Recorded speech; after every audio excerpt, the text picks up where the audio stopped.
Olá, nosso grupo vai falar sobre a lei ambiental e a responsabilidade penal da pessoa jurídica. A Lei 9.605 dispõe sobre as sanções penais administrativas derivadas de condutas e atividades lesivas ao meio ambiente, além de dar outras providências.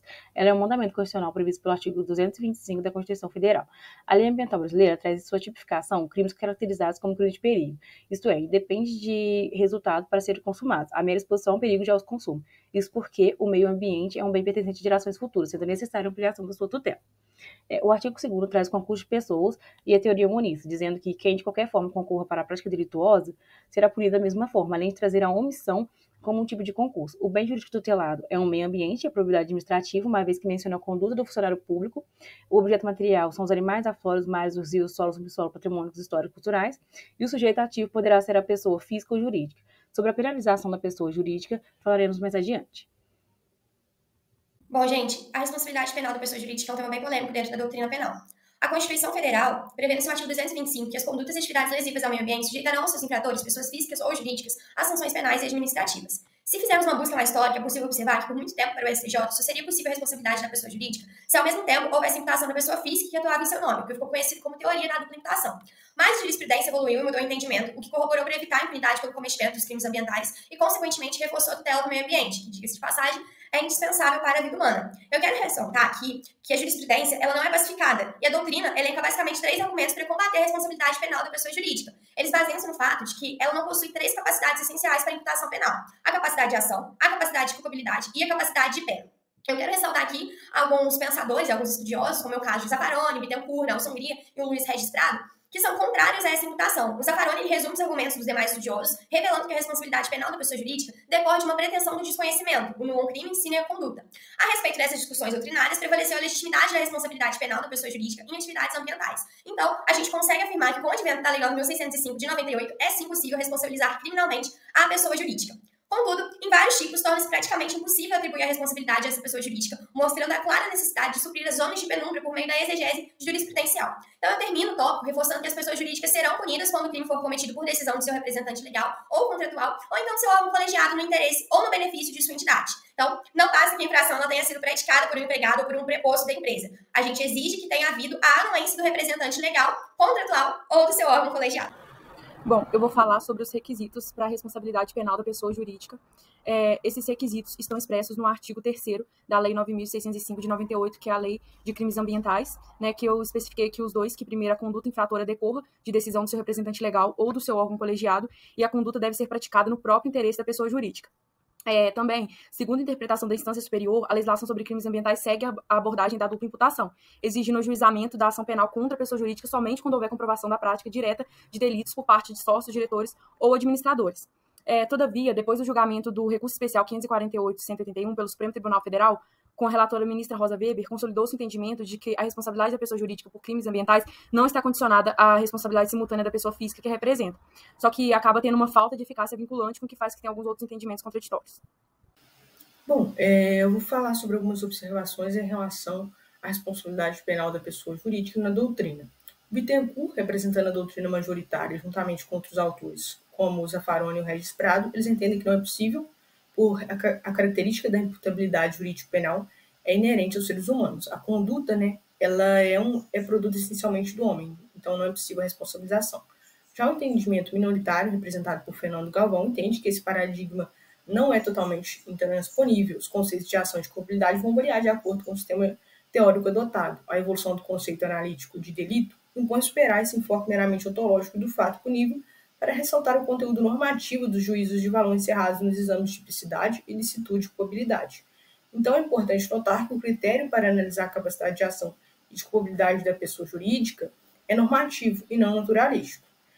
O autor também ressalta que as pessoas jurídicas apresentam perigosidade especial pela qualidade e quantidade de recursos que podem mobilizar. Só nós lembrarmos dos crimes ambientais recentes de Mariana e Brumadinho.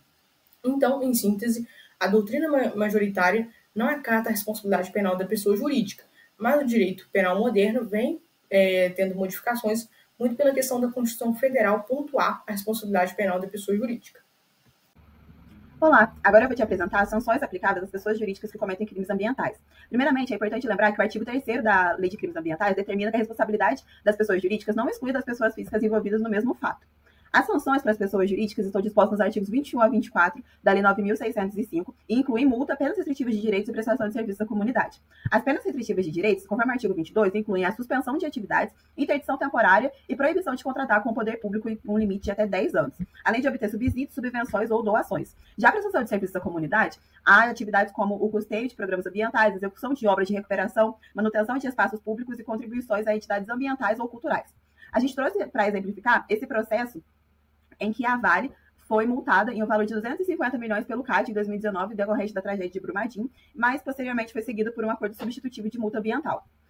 Vale destacar aqui o artigo 22. Ele é o grande objeto de debate quanto à sua natureza jurídica. Isso porque ele traz o Instituto da Liquidação Forçada. E é importante salientar que, mesmo diante da tríplice responsabilidade, envolvendo na responsabilidade civil, penal e administrativa, ele apenas pode ser aplicado no âmbito penal, num processo criminal por um juiz criminal. A gente pode perceber que a liquidação forçada não está incluída nas penas estabelecidas. Porém, analisando o artigo 91 do Código Penal, aplicado subsidiariamente ao artigo 79 dessa lei, a gente pode perceber que a liquidação forçada da pessoa jurídica é um efeito da condenação, sendo aplicado quando comprovado que a pessoa jurídica foi predominantemente usada para a prática de crimes ambientais. A aplicação desse instituto deve ser feita com extrema cautela, considerando a sua gravidade, porque ele vai equivaler aí a uma pena de morte para a pessoa jurídica, resultando no encerramento da empresa e na perda total de seu patrimônio em favor do Fundo Penitenciário Nacional, sendo reservada, então, como o último recurso. Boa noite, pessoal, tudo bem? Eu vou falar para vocês um pouquinho sobre a desconsideração da personalidade jurídica. A gente sabe que, em casos de crime ambiental, essa personalidade ela pode ser desconsiderada, e isso se encontra previsto no artigo 4º da Lei de Crimes Ambientais, que dispõe que poderá ser desconsiderada a pessoa jurídica sempre que sua personalidade for obstáculo ao ressarcimento de prejuízos causados à qualidade do meio ambiente. Outra coisa que esse artigo, e que é muito importante, ressalta para a gente também, no seu parágrafo único, é que a responsabilização da pessoa jurídica não vai excluir a das pessoas físicas, autoras, coautoras ou partícipes do mesmo fato. Então, todo mundo deve responder a parte que lhe cabe. Outra coisa também que é importante da gente destacar aqui e de lembrar é que as sanções aplicadas à pessoa jurídica devem ser adequadas conforme a natureza das entidades. E isso tem que acontecer de uma forma muito crítica e cautelosa para evitar que a implementação do artigo 4º que eu acabei de mencionar se torne uma regra, tendo em vista que ele é uma exceção que deve ser aplicada apenas em casos extremamente necessários. Quanto à problemática da responsabilização penal das pessoas jurídicas, inicialmente é importante destacar que é impossível condenar um ente fictício à pena de prisão. Entretanto, a responsabilidade penal da pessoa jurídica tem galgado grande relevância no âmbito nacional e internacional, visto que se percebe com maior frequência a ocorrência de ilícitos penais no âmbito de pessoas jurídicas, principalmente em relação ao meio ambiente. A possibilidade de responsabilização penal da pessoa jurídica é analisada basicamente sob o prisma de 3 correntes doutrinárias: teoria da ficção, teoria da realidade ou da personalidade real e a corrente híbrida. Parte da doutrina entende que, em vista da relevância de seu papel social, poderiam ser demasiados os efeitos negativos decorrentes da imposição de sanções, como a dissolução ou a suspensão da PJ. Há quem entenda ainda que a adoção da responsabilidade penal da pessoa jurídica seria inconstitucional. Assim, é imprescindível que as sanções sejam adequadas, devendo-se olhar para esse tema com um olhar crítico e cauteloso. Pessoal, eu vou finalizar a apresentação do nosso grupo trazendo um crime ambiental que ficou reconhecido nacionalmente pelo seu impacto, que foi o rompimento da barragem de Brumadinho. No caso concreto, a gente tem que se perguntar quais os crimes ambientais podem ser observados, E no que diz respeito à lei de crimes ambientais, nós observamos um concurso de crimes. Entre os crimes do artigo 29, o caput e o parágrafo 4º, incisos 5 e 6º do mesmo artigo. Também a gente pode perceber que fica evidente as hipóteses dos artigos 38, 40, 48, 53 e 54, caput, parágrafo 2º, incisos 3 e 5.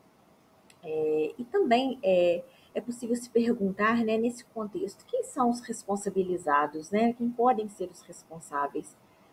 E a gente verifica que na denúncia do MP é possível verificar que foi movida frente à ação 16 pessoas físicas e 2 pessoas jurídicas. E dentre as 2 pessoas jurídicas estão as empresas Vale do Rio Doce e a Tuvisud. Embora a ação ela não é obrigatória ser movida em conjunto, eles foram denunciados em conjunto. Então ficamos por aqui, um abraço, boa noite.